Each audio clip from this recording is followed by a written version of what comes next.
السلام عليكم ورحمة الله وبركاته نحمده ونصلي على رسوله الكريم أما بعد Osama রাদিয়াল্লাহু আনহু Islamic centre পক্ষ থেকে আজকে আমরা সহিহ মুসলিমের প্রথম কিতাব কিতাবুল ঈমানের ৩৩ নং অধ্যায় পড়ব।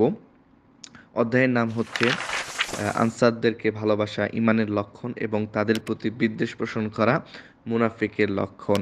হাদিস নং 140। বিসমিল্লাহির রহমানির রহিম।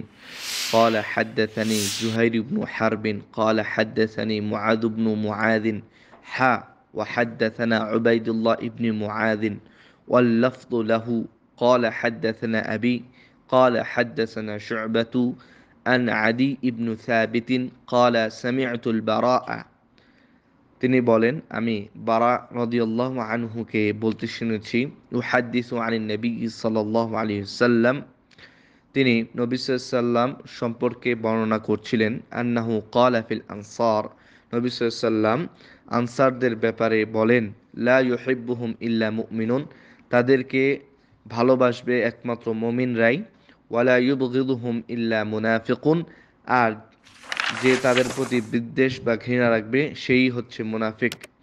মান আহাব্বাহুম আহাব্বাহুল্লাহ যে তাদেরকে ভালোবাসবে আল্লাহ তাআলাও তাদেরকে ভালোবাসবেন।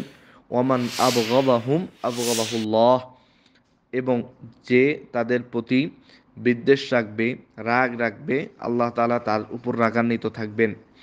ক্বালা শু'বাতু শু'বা বলেন শু'বা হচ্ছেন তাবেঈ তিনি বলেন কুলতু লি আদি আমি বললাম আদিকে সামি'তাহু মিনাল বারা তুমি কি সত্যি বারা রাদিয়াল্লাহু আনহু হতে এই হাদিসটি শুনেছো? ক্বালা ইয়া হাদ্দাসা তিনি বললেন যে হ্যাঁ অবশ্যই এই হাদিসই তিনি আমাকে বর্ণনা করেছেন। তো এই হাদিসটি আনসারদের বৈশিষ্ট্য সম্পর্কে বা তাদের যে আপনার ভালো প্রশংসা নবী সাল্লাল্লাহু আলাইহি ওয়াসাল্লাম করেছেন। কেননা এক নাম্বার কারণ হচ্ছে যেই সময় মক্কার অন্যান্য গোত্ররা নবী সাল্লাল্লাহু আলাইহি ওয়াসাল্লামকে নিতে নবী সাল্লাল্লাহু আলাইহি ওয়াসাল্লামের তাকলিফ নিতে দায়িত্ব নিতে ভয় পাচ্ছিল ওই সময় আনসাররা নিয়েছে।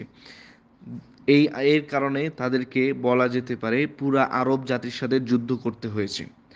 এটা জেনেও তারপরেও তারা নবী সাল্লাল্লাহু আলাইহি ওয়াসাল্লামের দায়িত্ব নিয়েছে। তারপরে তারা নবী সাল্লাল্লাহু আলাইহি ওয়াসাল্লাম এবং তার সাহাবীদের জন্য অনেক ত্যাগ করেছেন। যেমন আপনারা জানেন এক হাদিসে আছে যখন মুহাজিররা মদিনায় হিজরত করলো তখন তারা বলতো যে আমার দুইটা স্ত্রী আছে তুমি যাকে ভালো লাগে তাকে পছন্দ করো আমি তাকে তালাক দিব। তারপরে বলতো যে আমার দুইটা বাগান আছে তুমি একটা নাও অথবা আমার একটা বাগান আছে অর্ধেক অর্ধেক ভাগ করে নিব। তো এইভাবেই তারা নবী সাল্লাল্লাহু আলাইহি ওয়াসাল্লামকে সাহায্য করেছেন এবং বদরের যুদ্ধের সময় যেটি হয় এবং এবং উহুদের যুদ্ধের সময় যে নবী সাল্লাল্লাহু আলাইহি ওয়াসাল্লামের সাথে চুক্তি ছিল যে তারা মদিনার ভিতর থেকে যুদ্ধ করবে কিন্তু নবী সাল্লাল্লাহু আলাইহি ওয়াসাল্লাম তখন যুদ্ধের প্রয়োজনটা ছিল মদিনার বাইরে যেও যুদ্ধ করা।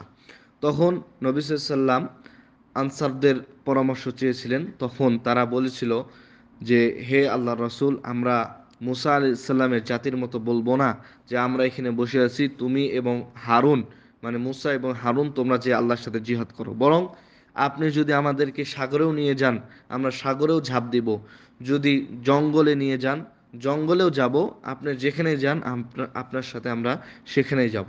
তো এইভাবেই আল্লাহ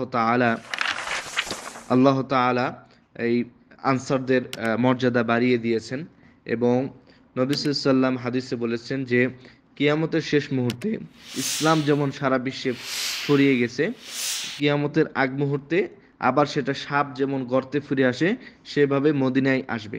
এই জন্য মদিনায় দাজ্জালও প্রবেশ করতে পারবে না এবং এবং মদিনায় কিয়ামত পর্যন্ত এলেম থাকবে। তো এই সকল কিছু তারা পরিশ্রমের কারণে আল্লাহ তাআলা তাদের ভিতর বরকত দিয়েছেন। সুতরাং আমরা মদিনাকে ভালোবাসি এবং মদিনাবাসীকে ভালোবাসবো এবং আনসারদেরকে ভালোবাসবো এবং এখান থেকে এটাও বোঝা যায় যে আসল ইসলাম আমরা মদিনাতেই মক্কা এবং মদিনাতে পাবো বলে হাদিসের থেকে বোঝা যায়। আল্লাহ তাআলা আমাদেরকে সঠিক বোঝার তৌফিক দান করুন। আসসালামু আলাইকুম ওয়া রাহমাতুল্লাহ।